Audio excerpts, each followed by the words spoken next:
Thank you for joining me today. My name's Rachel Earing and we're going to be talking about anxiety, stress, depression and how energy therapy actually helps to combat those things in your life.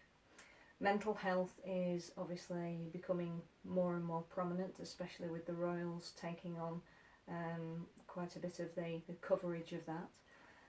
So let's look at how your mental health can be improved by an awareness of how the science, the top end of science research and energy therapy is now working together to help people with their mental health. So we have a triangle here, and this triangle should, for today, represent you. And these circles here are all the memories from your life in here, okay?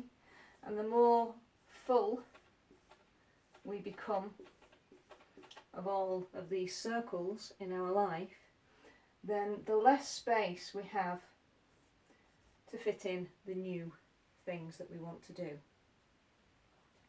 And as I mentioned before, the top scientists in the world, people like Dr. Bruce Lipton, who is a top stem cell researcher, he was basically doing research on DNA, discovered that a lot of his findings proved that DNA could actually be changed, and changed through the environment that it's put in.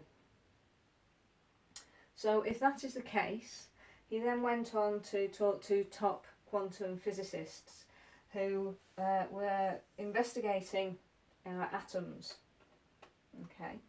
And our atoms, of which there are about 50 trillion in each cell, and there are about 50 trillion cells just in our body, okay? They discovered, like this represent an atom, okay, that in our atoms, they have two little things here called quarks, and that's all they could really find in the atoms, these two quarks. And all of this space here around the quarks was just space as far as they were concerned, until they started to investigate a little bit further. Then they discovered that this space actually held most important information of all.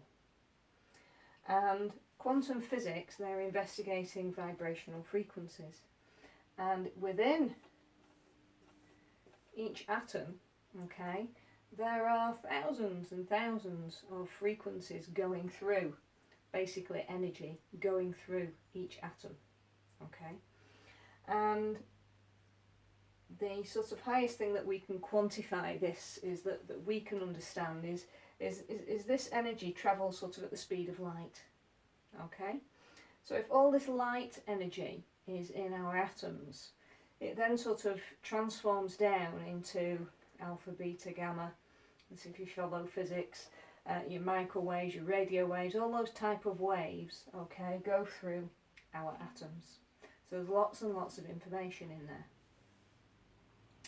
So if all of these atoms are in all of our cells, throughout all our life, okay, we have all these frequencies going through our body.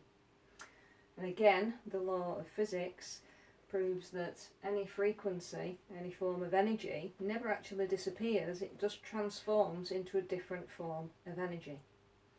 And these frequencies have a tendency to move up and move down. So what has this got to do with anxiety and stress?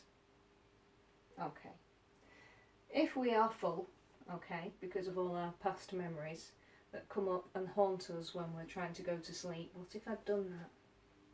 What if I'd done this? Those type of memories. And they're really quite vivid, okay, then they're coming up because there's something in there that needs dealing with. But we have a tendency to ignore it because we don't really want to go back there and we don't really want to face what actually happened. And that's normal, very, very normal.